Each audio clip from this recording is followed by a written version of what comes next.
Good morning and welcome to the final pregame press conference for the College Football Playoff quarterfinal at the All-State Sugar Bowl. We ask that you please turn off all cell phones for this press conference. Today's press conference features head coach Kirby Smart from the University of Georgia and head coach Marcus Freeman from the University of Notre Dame. At the conclusion of this press conference, we will have photo opportunities with the coaches, the All-State Sugar Bowl trophy, and representatives of the bowl. We'd like to start with a brief opening statement from Coach Smart. Yeah, I'd first like to thank the Sugar Bowl committee, the great hosts they've been for us. Through the years, I've had a lot of experiences in Sugar Bowls. They are second to none in the treatment of our teams, our players, our staff, making sure we get parts of the city of New Orleans seen, and they do a tremendous job. So many people put so much work into this event. It means a ton to our team, to our staff, to our families who get to come. And although this is a brief stay at the Sugar Bowl, I still commend the staff and the people there. Walter Becker and his staff have done a tremendous job hosting us and making sure we feel welcome. My next statement would be to Coach Freeman and his team. They have a tremendous team. They play football the way that we like to play football, very physical brand of football, disciplined, tough. They've had a tremendous season, and just an honor to be played with two great programs matched up against each other, which that's what the college football playoff was meant to be. And we're better to do it than in the Sugar Bowl, where there's been historic matchups of not only these two teams, but a lot of teams. And I think it means a lot to our players when you get to play in a game like this. So his team has done a tremendous job, and then our staff and our players have earned the right to be here and are excited to be here, and this is what you work for all year to get to this point. So thank you guys for covering it, and thank the Sugar Bowl for the great job hosting us. Thank you, Coach Smart. And now Coach Freeman. Yeah, to reiterate what Coach Smart said, it is an honor and a privilege to be a part of this prestigious game. I want to thank the Sugar Bowl committee and the city of New Orleans for being such a great host in this short stay that we have. We're finishing up our preparation, and we're going to have to use every minute that we can to be prepared for this opportunity tomorrow night. We're looking forward to it. What a great challenge it's going to be versus a great opponent that has earned the right to be in this game. And so we'll get back to work after this, and we'll be ready to roll tomorrow night. Thank you, Coach Freeman. We will now open the floor to questions. Please wait for the microphone to ask your question, and please identify yourself by name and media outlet. Finally, please identify which coach the question is for. Please raise your hands. Okay, we'll start on the left side in the back. Mike Griffith, AJC Dog Nation for Kirby. Kirby, you've got some experience with Coach Freeman back in the Peach Bowl in 2020. Obviously, that defense gave you a lot of trouble. What did you see from Coach Freeman that you can recall from that game, and what do you think's enabled him to have this much success so early in his career? Well, I'd start with the way they play defense. Everybody's tied together. It's not, a one-man dynamic unit. Defense is played as a unit. I think we both have history with defense, and that's what you pride yourself on, is everybody playing as one. They certainly did that during his years at Cincinnati, and we talk about effort counts twice around our building, and they play with tremendous effort. So whether you're talented, five-star, size, speed, none of that matters if you don't play with effort. Well, that Cincinnati team and this Notre Dame team, and particularly the defenses, play with tremendous effort, and effort overcomes a lot of things. So it starts and ends with effort and toughness in all of football, and they do a tremendous job doing that. As far as his success, I think when you're a good coach and you work really hard, success will find you. And he's been a part of some really good programs, and he's been around other really good coaches that have allowed him to be successful just like I have. All right, we'll stay on the left side in the very back. Doug Lesmerises from Kings of the North for Marcus Freeman. Marcus, what have you thought of your two running back combo with Jeremiah Love and Jadarian Price this season, how that's worked, and where are they from sort of a health and freshness standpoint after a long grind of a season? Yeah, both of them are healthy.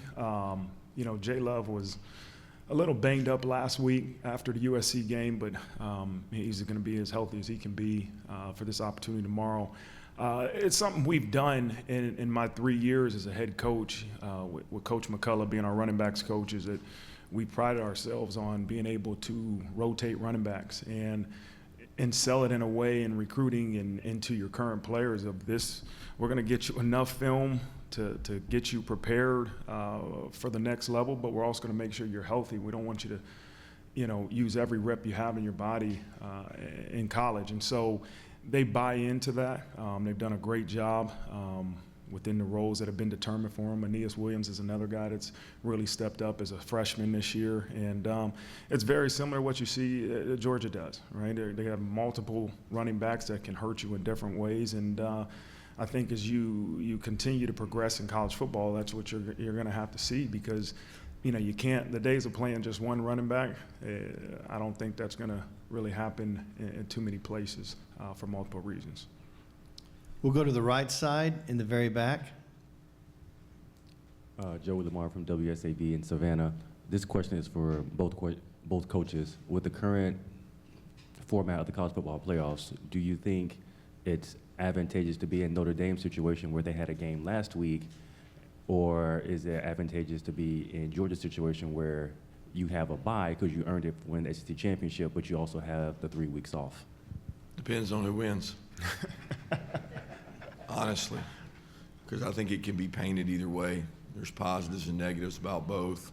I don't, can't say I have a preference either way, because we have only been part of the system where you finish the conference championship and you play again either the 31st or 1st. So we haven't been in the format where you play. We thought obviously there was an opportunity that we were going to have to play a home football game or possibly a road football game, depending on the outcome of our conference championship game. So, it would have gone either way. We had a plan for either way. When you look at the calendar on either way, you can make positives and negatives. There's risk of injury. I think when you ask Marcus that question, he lost a very dominant player, and there's a risk of injury in that game. But there is a level of, concern when you have it tackled and gone live, and with the way college football is now with the portal and you lose players, you just can't afford to not have depth in practice like you really want to practice. So it's a challenge both ways. We studied all the NFL teams that have byes versus the wild card teams that get hot and continue to play. I think that's the closest thing you can find to it. Yeah, and for us, we knew when it was determined this was the 12-team playoff, what our journey would be like and what our postseason opportunities would be. And so, I think you have to embrace your current circumstance. If I'm going to sit up here and say I wish I had somebody else's, you're making excuses for the circumstance you have. And so we embrace it. Again, we embraced week 13, which was the conference championship week, is our bye week. We had to have that mindset. We're going to use this as our bye week, and the conference champions are going to use the first round as their bye week. And so that's the mindset we've had. It was an amazing experience to host a home playoff game versus Indiana in the first round. I think that is, that was a great experience and for college football and our fans and our players. And now you get a chance to play in a great opportunity we have versus Georgia in the Sugar Bowl. So, we've embraced it, and we look at it as, hey, you have to embrace it as a challenge for your program. And the minute you don't, I think you open up doors for excuses, and that's not something we're going to do. All right, we'll stay on the left side along the aisle. John Bryce with Football Scoop for Coach Freeman. Marcus, you've been very vocal about viewing Mike Mickens as basically a defensive coordinator now, but certainly a future defensive coordinator. You also have your Head Coach of the Week program that you utilize over the course of the season. Why is it so important for you to empower your coaches in that regard, and where do you think that originates from? Well, it originated from when I was in college, and Coach Tressel did something similar where, each week we called it an opponent expert, an assistant coach was supposed to be the expert of your upcoming opponent. And I thought it was a great way as a player to hear somebody else's voice to hear some of your assistant coaches in front of the entire team. And as a coach, it's a great way for me to empower our coaches and give them an opportunity to be in front of the whole team, which not everybody gets a chance to do. And it's been great, right? They embrace it. They really look forward to it, and I think our players enjoy it. As far as Mike Mickens, obviously we have a relationship that goes way back, even to high school. And the growth I've seen Coach Mickens make from Cincinnati to Notre Dame and to where he's at now has been tremendous. He's always been a great evaluator. I've said that from our time at Cincinnati when, he was the one that stood on the table for Sauce Gardner and some other guys. And then, the same thing at Notre Dame when he stands on the table for Benjamin Morrison and Leonard Moore and some of the guys that we have. So he's a great evaluator, but he's a great teacher. He develops the talent that he has in his room. And so I think he's ready to be a defense coordinator when he gets the right opportunity. But I'm not super excited to see him leaving our defensive coaching staff at any point soon. We'll go to the right side along the aisle in the back. Dominic Miranda, NBC Indianapolis. This is for Marcus. Coach, one of your mottos is choose hard for your program. From the elation of week 1 to the lowest of lows week 2 to 11 straight wins, all the injuries in between, primarily on defense. What would you say has allowed your team to get to this point, to have this opportunity on this stage? Choosing hard is a motto that we have in our program about the guys that choose to come to Notre Dame and play football there. And we don't try to hide it. We want them to embrace it, but also to model for life. Like, every day you wake up, you got to choose hard. And it's a reminder for myself as an individual, and it's a reminder for everybody in our program. There's valuable lessons. Obviously, I've said it over and over that the NIU game has taught us and taught me. But there's valuable lessons every week. And what we got to understand as a program is that you can't wait until you lose to have the urgency to fix the issues that you have and to improve with the urgency that you must improve with. And that's, to me, something that we continue to reiterate every week. We're chasing elevation. Like, how do we get better this week as we prepare for an opponent like Georgia? We still have to get better, right? Georgia's the opponent. Our challenge during the week is to still get better as a football program, and it's a never satisfied mindset. And so in order to get better and have that mindset, you got to choose hard. And that's something that you'll hear me say, you'll hear our players say, but what you say doesn't matter as much as what you do. We'll go to the left side. Journal-Constitution, Dog Nation. For both coaches, for Coach Freeman, you were asked about Herschel Walker at one of your initial press conferences. I don't know if you had a chance to check that out, and if you could speak to Herschel and the standard that Georgia set in college football. And then Kirby, you've been around this for so long and faced Notre Dame in different capacities. What does Notre Dame football mean to you as a head football coach? Yeah, I was asked about that game in the press conference, and I wasn't aware of it at that time.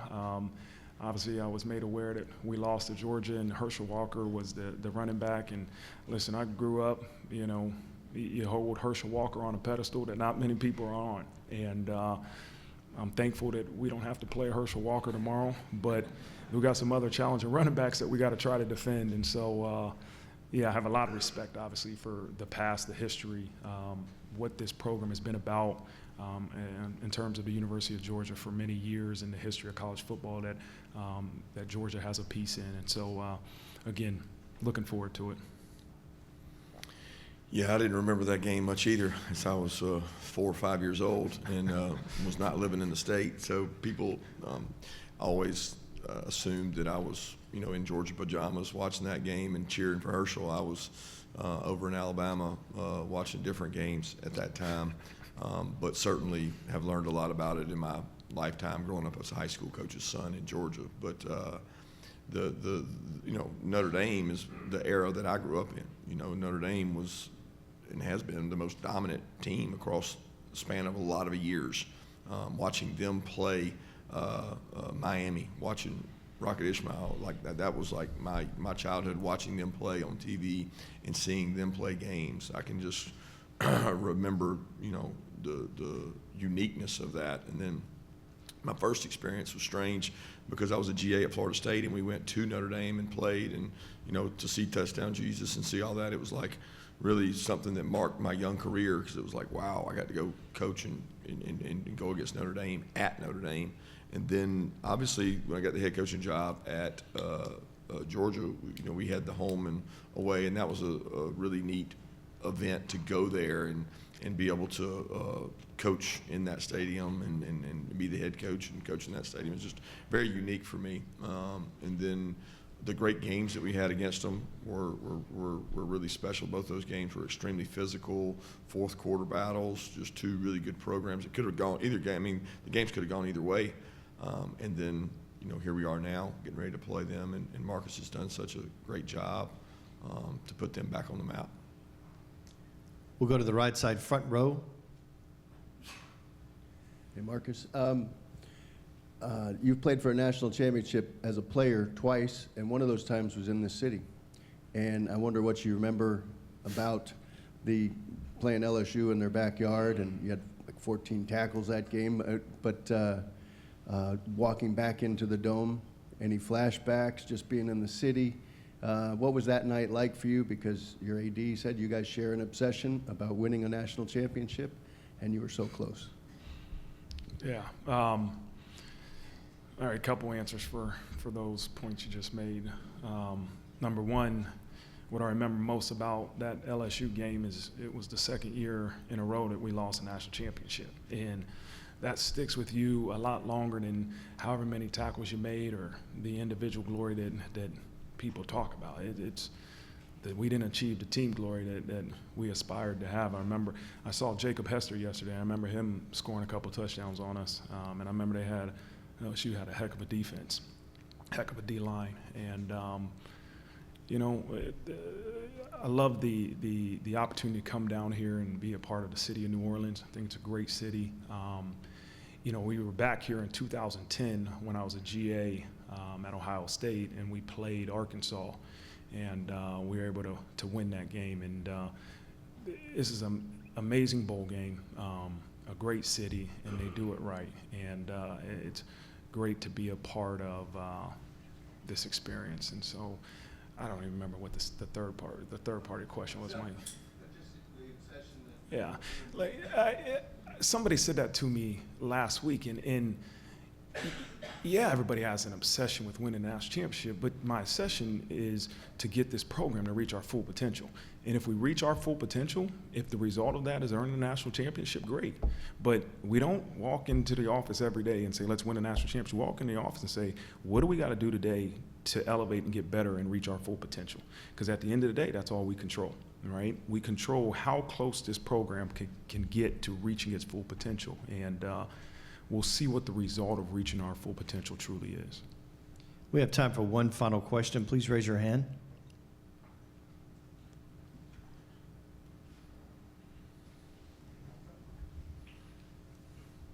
At this time, we will get things set up for the photos.